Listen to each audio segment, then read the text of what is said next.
Well, I'm glad everybody came out today for this. This is the 14 SEER residential package unit I'm going to talk about, and then we'll do a separate 16 SEER. It'll be a little bit more in depth with the variable speed motors and stuff of that nature, but I want to do this. This is the baseline package unit that we sell quite a bit of and put quite a bit of them in. So y'all are talking to me, Kyle Brown, Senior Technical Trainer, and there's my email address. I feel reasonably sure that 99.9% of everybody on this call has got that email address. And it's a pleasure to come to you today and talk to you about this. Throw a little bit of a legal disclaimer in there, and I won't read it to you word for word, but it basically just says this is just presentation. It can change at any time. Let us know if you need to use it. That way we can give you permission. All right, with that, let's get started.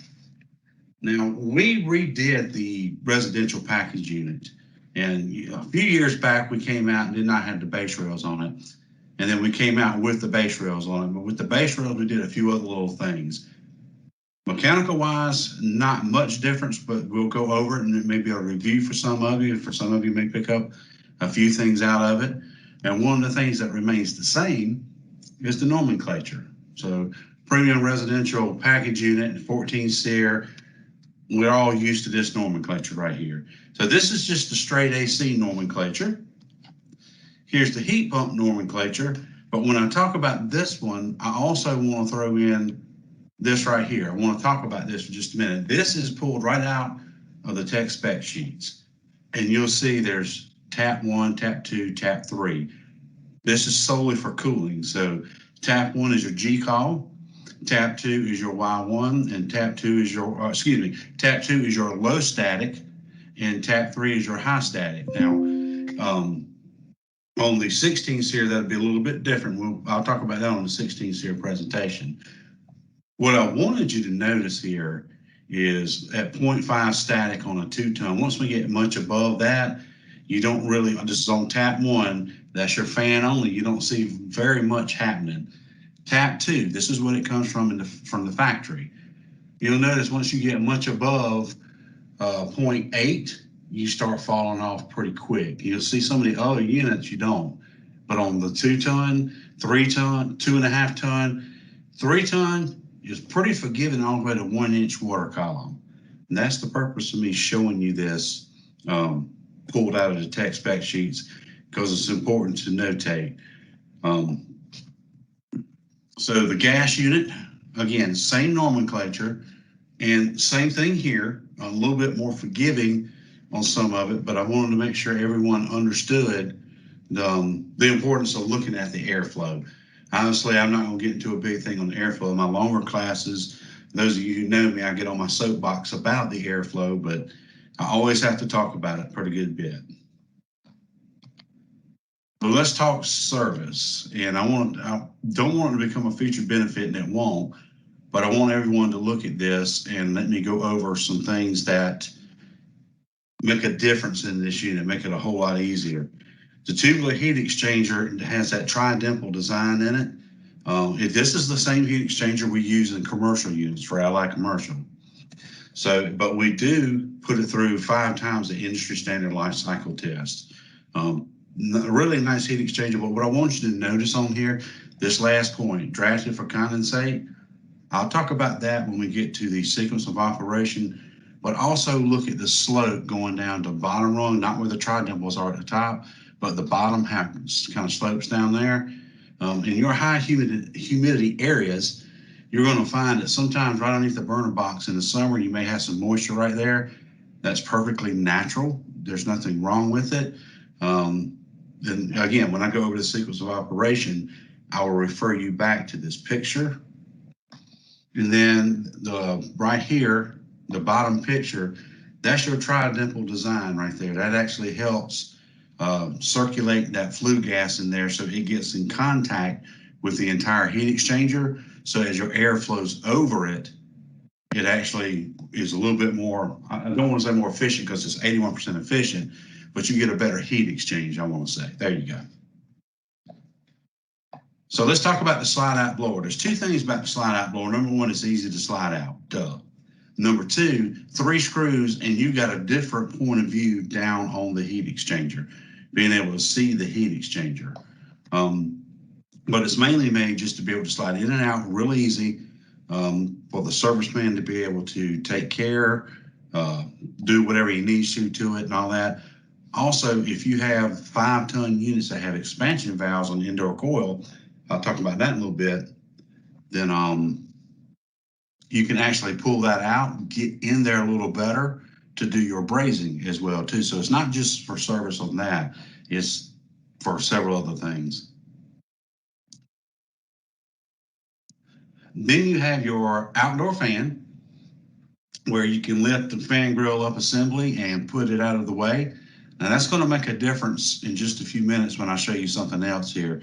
But again, being able to get down in there. Now the compressor's not in there because I'm getting ready to show you where the compressor's at for those of you who don't know or hadn't seen it. So it's pretty neat how we did that.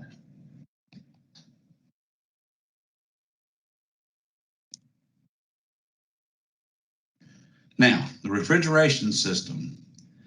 Let's look, well, you can see this picture here, where it's got the compressor, kind of got the bottom cut away, and you got your supply and return cut out the way where you can see kind of in there. Let's focus on, now this is a heat pump being shown in this picture. Let's focus on this corner panel right here for just a moment, and then the components in here. If you can, and so I'm going to talk about roof curves a little bit for the southwest and West Coast applications when we put them on rooftops. But all of our components are right here and easily accessible to be able to get to. But on heat pumps, when we use those, make sure they don't use flashing or put any flashing over this, because you pop these 2 screws out and 2 screws at the bottom, you can pull this side panel out, and it helps because you can get that torch at a better angle if you have to ever replace that reversing valve. So please don't cover that up, make sure we can get to that. So when we look at here also, you got your expansion valve in here, this is a heat pump, but your liquid line dryers in here, your gauge access ports are in here, you have thread on pressure switches, all that's right in here. But the nice part about this is you can put your gauges on it and you don't have to lean into anything or compressor compartment. You can actually lay your hands on the compressor and see exactly what the compressor is doing at this point in time too. So our coil access is pretty awesome as well. And it's not that wraparound kind like you go behind, because what happens is when you go to clean it, getting all that dirt and debris out of there, sometimes gets kind of impossible. And, you know, we get in a hurry sometimes and we try to cut corners. I know I've done it, don't mean to, but sometimes, you know, we just have to be human beings. But this L shape where you can see, you don't have to go in behind, you know, it doesn't run this way and then back this way. This back corners where it always never gets really completely clean. And we kind of taken that out of the works here by doing the coil like this. Also, what's important here is to remember this divider panel that I'm showing. Hopefully y'all can see my mouse, but right here, just divider panel on this bottom base pan, we made some changes too. So our indoor coil access, and you'll notice this one here has a piston in it. What I want you to understand, and when we get to the subcoolant and superheat charts, some of it's blacked out. We tried to really keep this as simple as we could. So you got a simple slab design. All your solder ends are on this one end and your hairpins are on the other. So if there's going to be any major issues with leaks or anything like that later on down the road, most of your leak check can be done right here, nice and easy.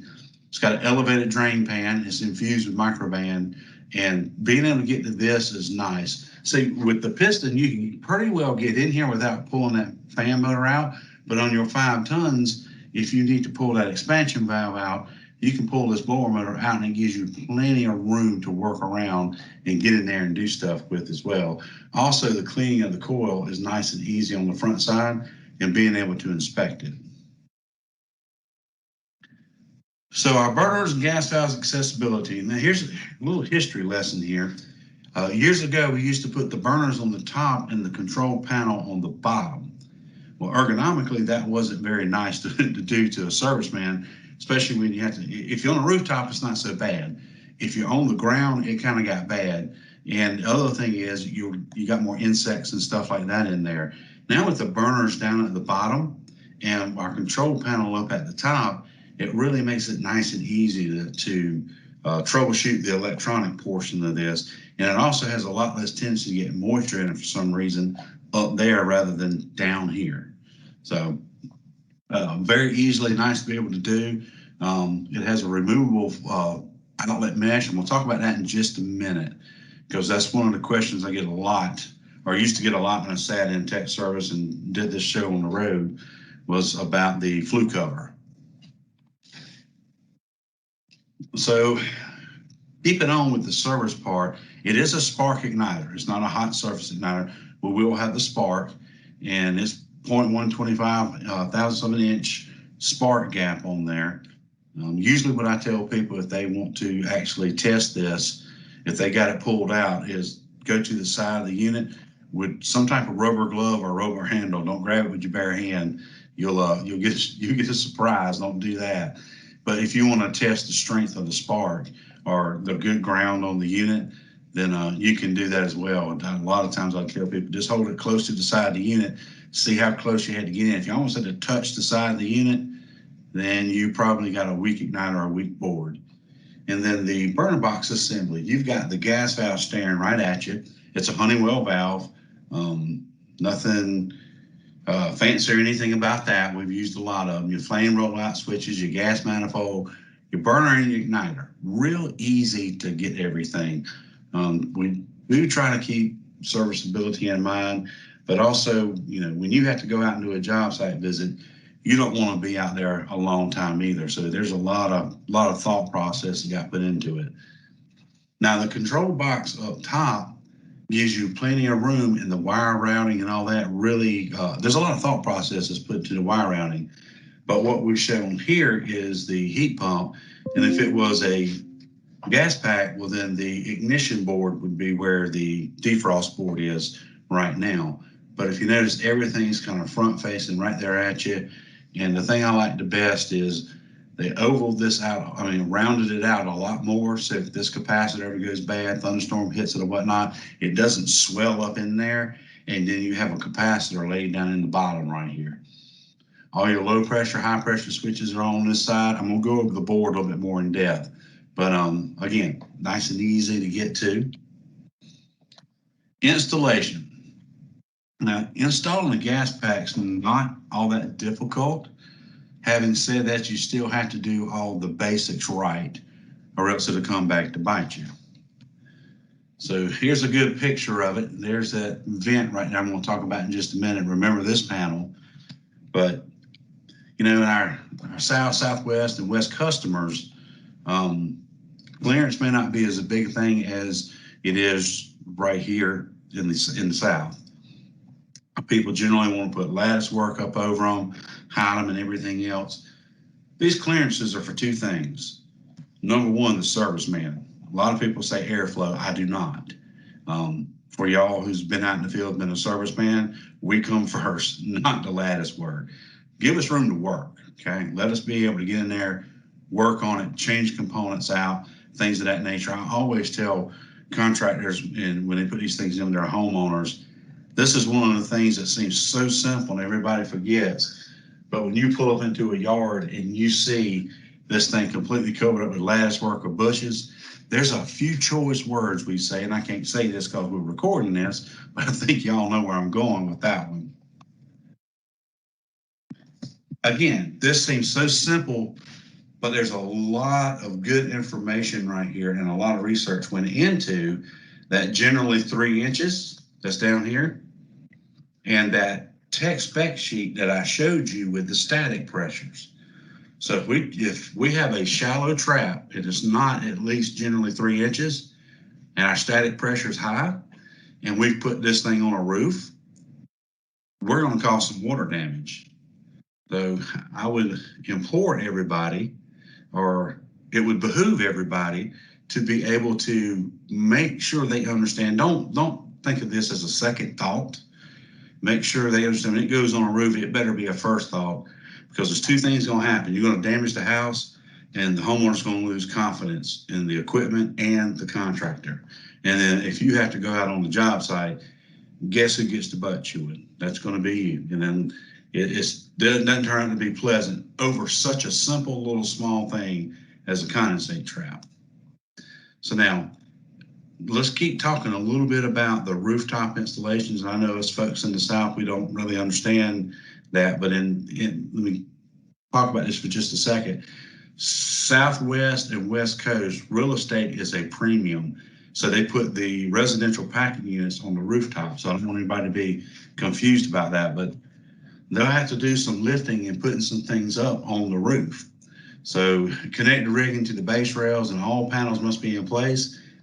You remember I showed you that divider panel.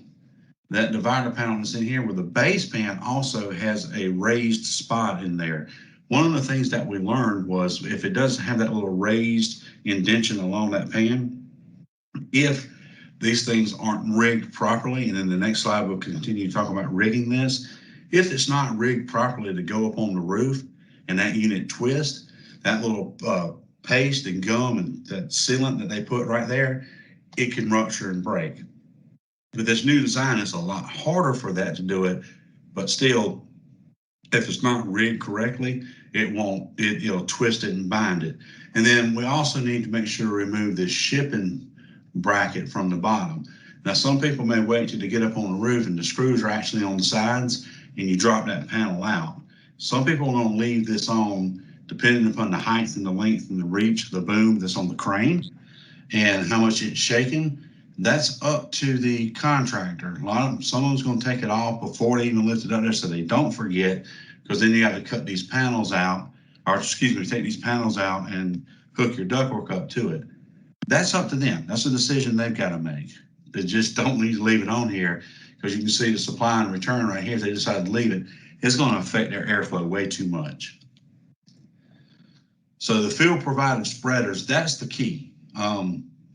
Being able to put the correct spreaders in there and not let those straps or whatever they're using to lift it up rest right on the unit, because if one strap starts stretching before the other, if one of them's older, and it actually twists that unit, again, we're going to have some issues with water leakage and everything. So that's why the cautions here, make sure all the weight is equally distributed. That's just lessons hard learned that we found. Now the ventilation hood cover on the side, the unit comes with it, and it'll be inside this panel right here. Whenever you pull this panel off, that's where your controls are. So your burners will be down here, your controls will be up here. I've been asked the question, and this is more of a southern thing here because it does stick out. It is a little bit sharp. Do I have to use it or not? The answer is you don't have to, because there is a mesh that's behind here. And as long as you don't have any structures or anything out to the side right here, you don't have to put that cover on. If you have winds or anything like that, then you'll have to use it. On a rooftop, it's not going to really matter. I'd go ahead and say use it on the rooftop. No issues, no problems there. But I have been asked that question. No, you do not have to use it if you don't want to. Some of the routing of your control wires and things of that nature, your high voltage, sometimes it's easier to run that on the side right here. Sometimes it's not. It just depends on if you're using seal tight or regular conduit. It just depends on what your codes are for that particular part of the country that you're in. Testing of the gas line. This is one I have to remind myself all the time of, because I will get in a hurry just like everybody else. We got to isolate that gas valve. If you put much more than 0.5 psi on that gas valve, that diaphragm, which is set to lock the gas valve out at 14 inches water column, which that is a safety, that is a gamma standard we have to adhere to. We want to make sure we isolate the gas valve. Checking the gas company, I know there's this piece right here, the last little bit right here that won't be exactly on the leak test, but your pipe all the way back to the gas meter can get checked. And if it's run in the house and things of that nature, then this is the part you really want to make sure. You don't want any leaks, don't get me wrong, but especially the part of the gas line that may run underneath the house or through a ceiling or anything like that, you for sure want to make sure that does not leak at all. But please make sure when we talk to these contractors, and especially the new young installers, not to do this. We got a younger generation coming up of installers and technicians who the little small things like this, the little devil in the details like this, they may leave out because they think it's simple and you shouldn't have to worry about it. But no, we really need to pay attention to those type of things. So a lot of word vomit on here. I'm not going to read everything. Basically, what this is saying is make sure you run your gas pipe right. You run it to the national fuel gas code, okay? And I have both the codes here for the United States National Fuel Gas Code and for Canada as well down here. Make sure we adhere to those codes, because a lot of times we get called, especially on high altitude applications, what do I derate it at? We will refer you to this national gas code to do it, and we design it to this code to do it as well. That way everyone's protected and safe on this. And we can say, well, no, we follow the national gas code, so we're well within the regulations and it should work fine. First and foremost, the end user is safe and happy. So on the electrical, we'll talk a little bit about the electrical. And the reason I put this on here is we're going to be doing some changing. A lot of times if you go do the change out, you may have had a unit that's been in there 10 years. It may be a 10 SEER, maybe a 13 SEER. But the wire sizing we still have to make sure is still correct. In other words, don't let someone make the assumption that this is a newer unit that pulls less power. They don't have to check the wire. They still do. Let's make sure they do that. But all this, again, this is in the tech spec sheets and really makes a difference to be able to go in here and look, because I can't tell you how many times I got questions when I worked on the tech service line and I pulled this out to answer the actual questions on here. Because you look at the 5-ton right here with the 126,000 BTU furnace. That's pulling some pretty good amperage compared to the 2-ton at 8.6. That's a wide range of voltage right here. So when they come up and someone says, well, can I just increase the size of my unit? Well, you got to run some extra ductwork, obviously, and then you got to make sure the power is correct as well, too. So the heat pump, we'll look at it the same way. And then you'll have your actual heat strips that I got coming up, too. So you may have to wind up having 2 circuits or a single point power kit on here. It just depends on what application you got. So this is just the compressor and fan motors and all that good stuff, your condenser, your blower, and your compressor. If we go over and we look at the actual heat strips themselves, they pull quite a lot of power. I mean, you start getting up in 20 kW and all that good stuff, you got some inputs and outputs that actually you got to account for.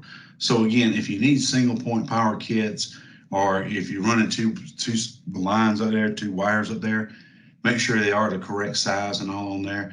You'll see single circuit, single circuit, all that good stuff. This spec sheet really helps do all that.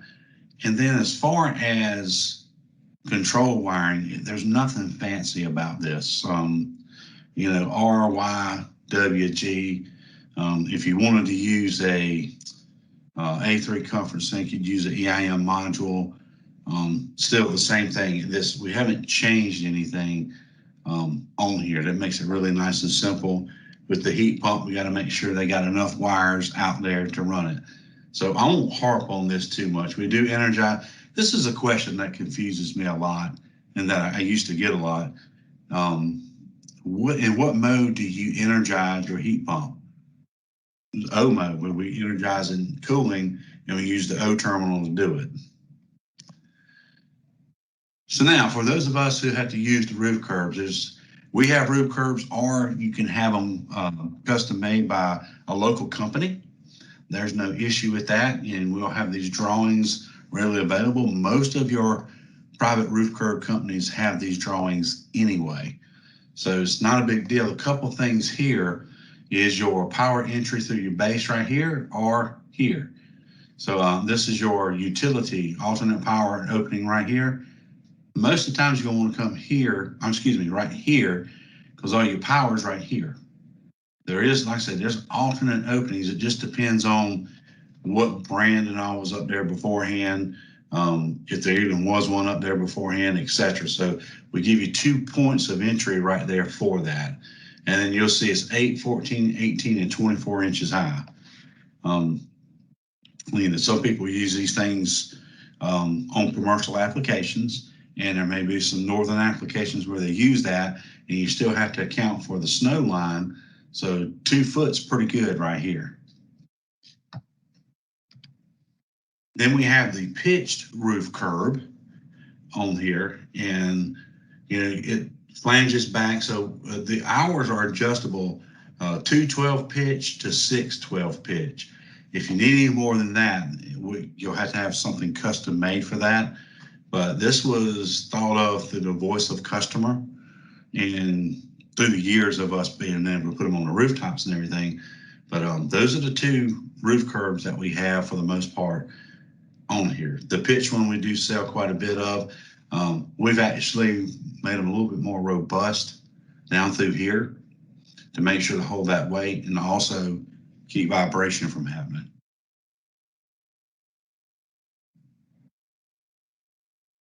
All right. So let's talk about heat kit. So this would be the heat pumps and the straight ACs, okay? So I pulled this out of the directions, obviously you can tell. Disconnect the power, duh. Disconnect the plug from the high voltage wire harness, remove the high voltage plug and discard. Don't do that. Keep that just in case. Tell the guys to keep them on their truck, mark them. One day it may come in handy. It's like throwing away the plug on an economizer on a commercial unit. Don't do that. Remove the heater block. That's this down here, this block off plate. Make sure to remove it. It's only got 4 screws holding it, okay? There's a couple of important things that I want to talk about when I get to this next slide. You're going to insert the heater. Make sure all these sides are sealed in tight. Even if you have to run an extra screw or 2, or make sure if there's something happening. The reason I say that is because your blower blows down and then out. So this is under positive pressure. If you're in a very high humidity area and you have an air leak right through here, what's going to happen is you're going to have condensate and moisture form because of that air leak, and it's going to drip right down on your burners. Right down in the bottom of the pan. I'm not going to have burners here, obviously, but it'll drop down the bottom of this pan, and then you'll have water down in here, but you'll begin to have a lot of water stains and everything down in here. You don't want that. Also, you don't want the air to come around and recirculate on these sides or get these breakers and have moisture get in there as well either. Really make sure that's airtight and make sure it's really sealed. That's one of the things I saw in some pictures that got sent to us is they left a couple of screws out and it leaked air around there and moisture formed and it was not pretty. So service and troubleshooting. Let's start off with the good old gas pack. So what we're going to do is we're going to initiate cooling demands. And I want you to notice on this side over here, this is just a straight cooling, and you'll notice there's no subcooling. The reason for that, there's no expansion valve in the indoor coil. We're able to hit 14 SEER without using that, which is a good thing because a lot of contractors still are not comfortable with expansion valves yet. I understand if you're not used to it, and that's all fine, but things are turning that way very quick. So when the thermostat calls for R and Y closes and your compressor and outdoor fan motor are going to come on, the unit has internal compressor protection. Bullet point number 4 is the important one right here. The combustion air inducer operates for 10 seconds of every cooling cycle to prevent insects from nesting in the flue outlet. Used to get a ton of calls. Why is my combustion air inducer coming on? And I had a variety of answers depending upon who was on the phone, but this is the true answer without me being a smart butt about it. But also what this does too is, you remember I showed you where the slope of the heat exchanger went down? If there's any stagnant water or anything in there that may have gotten hung up in one of those tri-dimples, this helps dry it out. This helps move it. You can go ahead and get if that particular situation happens. But it's mainly meant for insects. So the cooling performance chart, you'll notice is air entering the evaporator coil. And I always emphasize this with everybody. Make sure you understand that these are roundabout pressures of what they should be. A lot of times they're pretty well dead on, but if our ductwork is less than stellar or any other factors, filters are dirty, then you may not run exactly dead on these these pressures. But if I've got 75-degree air coming in, I'm a 2-ton, and I'm running 141 PSI, I'm not going to jump up and down. I'm not going to get concerned. Now, if I'm running 150, 160, yes, I'm going to start looking at some charge issues. Same thing with our liquid pressure on the 2-ton. If I'm running 290, I'm not going to jump up and down. That's not going to hurt my feelings a bit.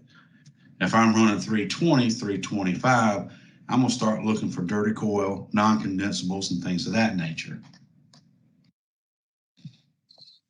So again, on a call for heat, well, this is a call for heat. That was cooling. So for a call for heat, it's going to start our combustion air. And for 30 seconds, we're going to do a pre-purge on this thing. So R to W closes. For 30 seconds, we're doing a pre-purge. We're not going to try the light. You're not going to hear the tick, tick, tick, tick, tick. It's not going to do that yet. After that 30 seconds, though, we're going to energize the main gas valve, and we're also going to try to, for 10 seconds, to establish ignition. After that 10 seconds, if the flame has not been established, we're going to give it 3 more shots, okay?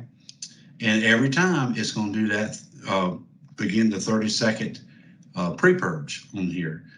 So that's, but after that 3 times, we're going to go into what I call a soft lockout, okay? So for 1 hour, this thing won't heat.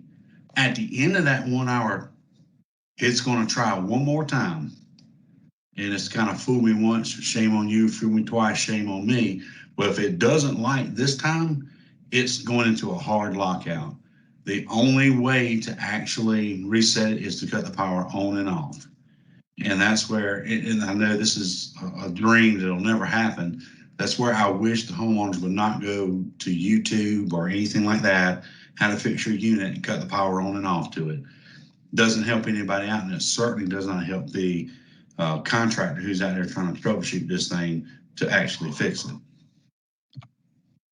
So once the flame has been sensed, though, and everything is good to go, 30 seconds, the blower is going to come on. We're going to start heating. And then when the thermostat is satisfied, the circulator is going to run for a short period of time, generally around 35 to 45 seconds, and then it shuts down. And here is our codes on the control board here. Not a big deal here. Let's go through. You got a fast flash, a normal flash. You see that. System lockout, failure to sustain flame. That's why I don't like the homeowner to go in and start cutting power on and off. You don't have a memory recall on this one. That's the bad part. You know, we got it on our furnaces and stuff like this, but we've used a spark ignition control board for never, ever, amen. And we don't have that. And it really sets the contractor and the technician back a little bit. But here's the codes. And this is why it's nice if they can just go out and see it while it's actually failed. They can lead them in the right direction. Even having said that, there's still, the way we got this thing so simplified, it's still easy to troubleshoot. So on our gas valve, obviously we're going to check for leaks.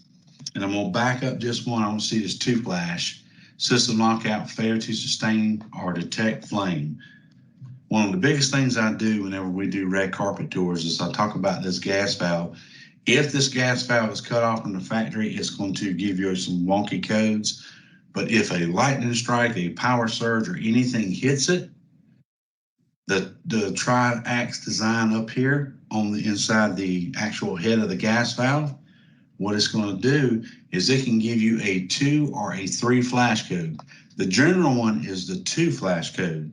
So what I tell people to do if I get that phone call and say, look, I cut this unit on, I got a 2 flash code, I'm not even calling for anything. What's up with this?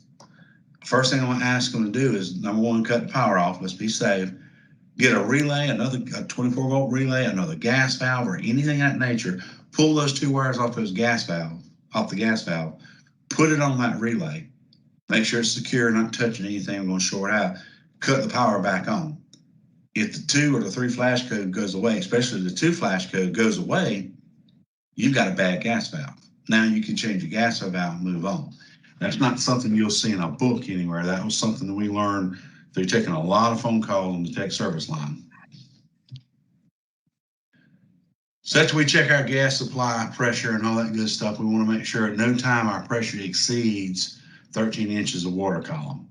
And I know that's pushing it for propane. That's a fine line between there, but that's why I was talking about making sure your gas lines and everything, they are correctly sized, because you don't want any pressure drop coming to there. And then adjust your temperature rise range. Well, most of these are going to have constant torque motors on them. You're either going to have high static or low static. So you got 2 settings on both cooling and heat. So if your temperature range is not where you want it, they come in low static on both heating and cooling. So tap 2 and tap 4. Tap 2 will be your cooling, tap 4 will be your heating. If you have any issues or any problems, or you think you got any airflow issues, go to 3 and 5, respectively, cooling, heating. So we do a little bit of the, well, here's the actual I was talking about right here. It actually tells you on the diagram right here what the terminals are on the fan motor itself. But we tried to keep this nice and basic and simple. But also on here, the flash codes are also put on the label of the wiring diagram. Granted, if you like me and you wear trifocals, it's not the easiest thing in the world to see, but it is there. But this is nice and simple and easy to walk through and be able to look at and come to the conclusion of what may or may not be wrong very quickly. And startup report, as far as all that goes, there may be, I'm looking at some different things online where there's different startup companies, programs, apps, and all that good stuff. Here's a basic startup report right here for it. And then I want to talk about the heat pump portion. Now, that was the gas. Let's talk a little bit about the heat pump portion. And if you'll notice, about the only one we use is the heat pump 5-ton. It's got an expansion valve on it. 5 tons always gives everybody a fit as far as reaching the actual SEER ratings that we need to hit. But anyway, when you're charging it, it's a 3-phase scroll. I mean, this should be taken, that's not 3-phase. It's a single-phase scroll compressor, and you've got the power wires going to it, observe the suction and discharge. The charging chart itself. So if we look at this, again, I'm not going to get into this too heavy, but I want to make sure everyone understands it. What I really want to lay into is the defrost board. I don't want to keep you too long this afternoon.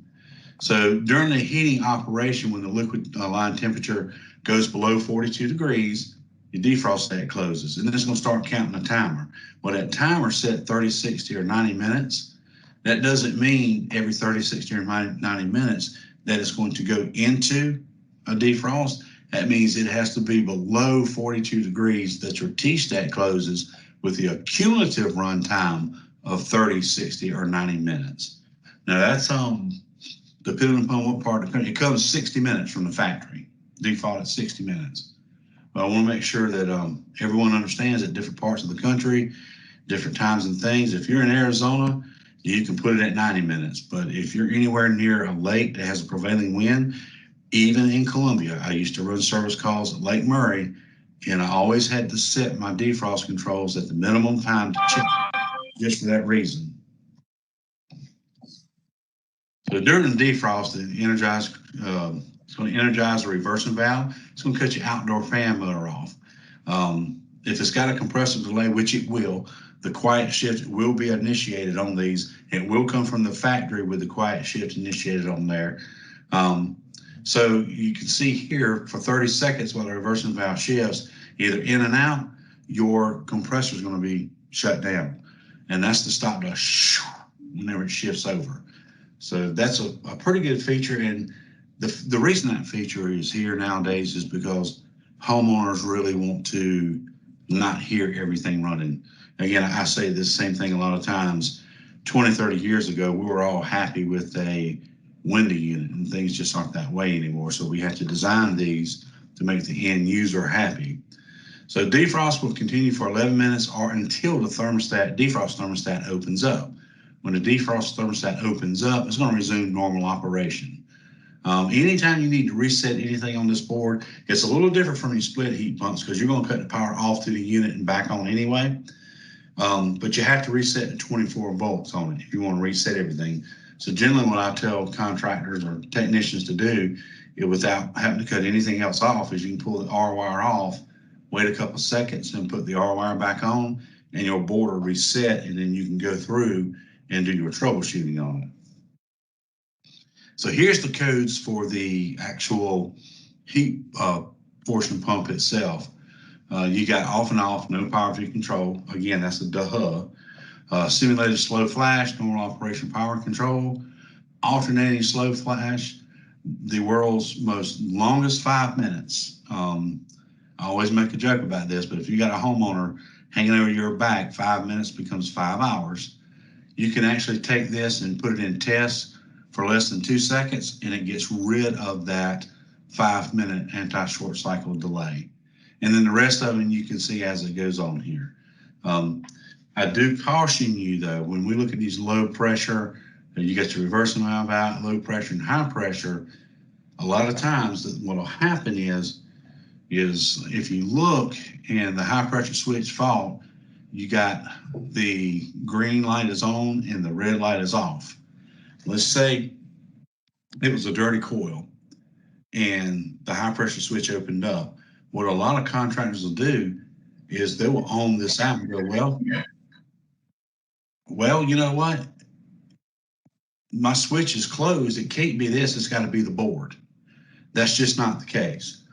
What happens is if that switch resets, your high pressure switch resets, they'll come over here and go, well, you know what? My switch is closed. It's not open. It can't be my high pressure switch. It's got to be the board.